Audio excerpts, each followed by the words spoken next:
نحمد صلی علی رسول کریم۔ اولیاء اللہ کے ارشادات میں اور ملفوظات اور واقعات اس لیے سنائے جاتے ہیں، اس سے ایمان میں تازگی پیدا ہوتی ہے اور عمل میں مضبوطی آتی ہے۔ تو شیخ مولانا مرحوم نے فرمایا تھا، ارشاد فرمایا، میرا ایک مخلص نوجوان غلام نبی گاؤں کا رہنے والا تھا۔ ارشاد فرمایا، میرا ایک مخلص نوجوان غلام نبی گاؤں کا رہنے والا تھا۔ حق تعالی شانہ اس کو بلند درجہ عطا فرماوے۔ پہلے اس کا جوڑ حضرت تھانوی رحمۃ اللہ علیہ سے تھا۔ اخلاص کے ساتھ تعلقات میں سارے قانون ختم ہو جاتے ہیں۔ حضرت تھانوی رحمۃ اللہ علیہ کے انتقال کے بعد اس کا تعلق مجھ سے قائم ہو گیا۔ اس میں دو باتیں عجیب تھیں۔ ایک یہ کہ وہ مسئلے بہت پوچھا کرتا تھا۔ قاری سعید صاحب مرحوم مفتی اعظم مظاہر علوم اس کا بہت خیال کرتے تھے۔ جب وہ آ جاتا تو اس کے مسائل کے جوابات دیتے تھے۔ وہ مبلغ تھا، ہفتہ بھر گھومتا رہتا تھا، بہت سے لوگوں کو مسلمان بنایا، مساجد بنوائیں۔ اس سے اگر کوئی مسئلہ پوچھتا تو لکھ لیتا اور ہفتہ بھر کے بعد جواب دیتا۔ وہ کہا کرتا تھا، جتنی بیماریاں ہوتی ہیں وہ سب سالن سے ہوتی ہیں۔ وہ اپنے سفر میں 3-4 روٹیاں اپنے کپڑے میں باندھ لیتا تھا اور انہی کو کھاتا تھا، اور میرے دسترخوان پر بھی وہ صرف روٹی کھاتا تھا۔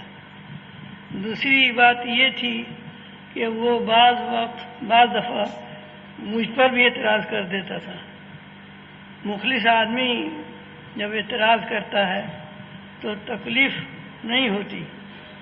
وہ کہا کرتا تھا کہ جتنے بزرگ پان کھایا کرتے ہیں وہ پیسے بچا کر دین میں لگاتے تو کتنا فائدہ ہوتا۔ حضرت تھانوی رحمۃ اللہ علیہ، حضرت سہارنپوری رحمۃ اللہ علیہ تو پان نہیں کھاتے تھے۔ پہلے مجمع کم ہوتا تھا، جمعے کی مجلس کچے گھر میں ہوتی تھی۔ پہلے 9 بجے آیا کرتا تھا اور اب مجبوریوں کی وجہ سے مجلس 11 بجے ہو گئی ہے۔ ایک مرتبہ وہ جمعے کی مجلس میں آیا اور کہنے لگا کہ حضرت جی، جتنے لوگ گاؤں سے آتے ہیں وہ سلام کرتے ہیں، اور مولوی جتنے آتے ہیں وہ چپکے سے بیٹھ جاتے ہیں۔ اس کے کہنے کے بعد میں نے خیال کیا تو ایسا ہی پایا۔ اس کا انتقال عجیب و غریب شان سے ہوا۔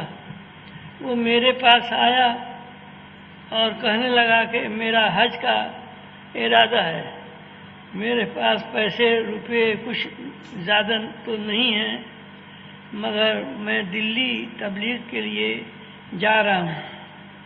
اگر وہاں سے جوڑ بیٹھ گیا تو حج کو چلا جاؤں گا، ورنہ تبلیغ کرتا رہوں گا، مگر کسی سے آپ ذکر نہ فرمائیں۔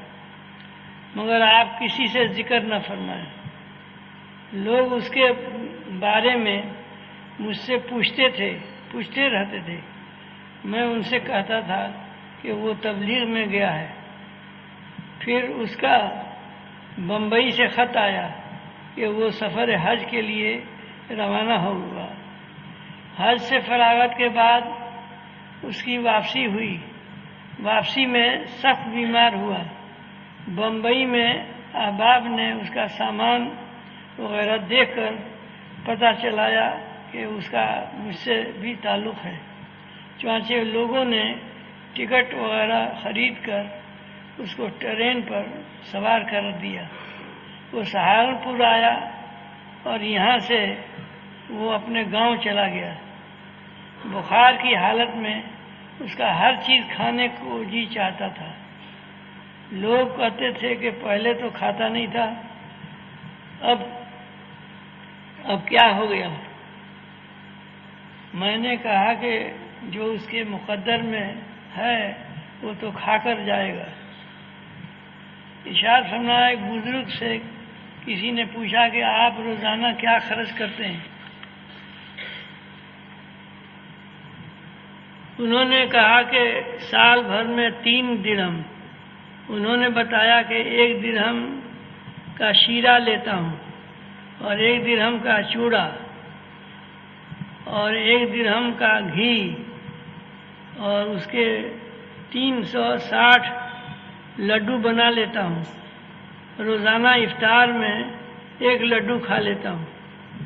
ظاہر بات ہے کہ جن ایام میں روزہ نہ رکھتے ہوں گے ان میں بھی روزانہ 1 لڈو پر قناعت کرتے ہوں گے۔ اللہ تعالیٰ کا معاملہ اپنے بندوں کے ساتھ، اسی میں حضرت شیخ فرماتے تھے، میرا تجربہ ہے زمزم پینے سے جس نیت سے پیتا ہے، حدیث میں بھی آتا ہے، وہی ہوتا ہے۔ بعض ایک بزرگ 40 دن تک زمزم پی کے رہ گیا، ذوف نہیں ہوا، اور شیخ فرماتے تھے نولا مرکز کہ میرا تجربہ ہے کہ فاقے سے ذوف آتا ہے اور روزے سے ذوف نہیں آتا۔ اللہ تعالیٰ کا معاملہ اللہ والوں کے ساتھ الگ ہے۔ سبحان رب العزت عما یصفون وسلام علی المرسلین والحمد للہ رب العالمین۔ اللهم صل على سيدنا مولانا محمد وسلم۔ اللهم انك عفو تحب العفو فاعف عنا۔ یا اللہ، عمر کا حصہ جو غفلت میں چلی گئی وہ چلی گئی، جو باقی ہے ہم سب کو رسول اللہ صلی اللہ علیہ وسلم کی سنت مطابق زندگی گزارنے کی توفیق عطا فرما۔ ہمیں جو لوگ بیمار ہیں یا ان کے متعلقین بیمار ہیں ان کو شفا کاملہ عطا فرما۔ یا اللہ، شہر کے اندر امن و امان عطا فرما۔ جو صاحب اولاد ہیں ان کے نکاحوں میں پریشانی ہو رہی ہے، ساتھی کے ساتھ سنت مطابق رشتہ عطا فرما۔ جو صاحب اولاد نہیں، اولاد صالح عطا فرما۔ جو لوگ کاروباری لین سے پریشان ہیں ان کے کاروبار میں برکت عطا فرما۔ جو لوگ حج کا خیال رکھتے ہیں غیبی سامان پیدا فرما کر حاضری کی توفیق عطا فرما۔ جو لوگ قرضہ دار ہو گئے ہیں ان کے قرضے کی ادائیگی کے اسباب عطا فرما۔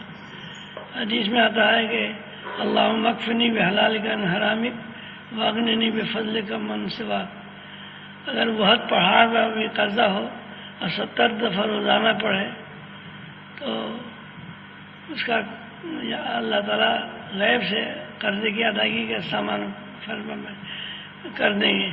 لیکن وہ قرضہ جو اللہ کے لیے لیا ہو اور جو رسم و رواج کے لیے لیا ہو اور ضرور لیا ہو تو اس کے وعدہ نہیں ہے۔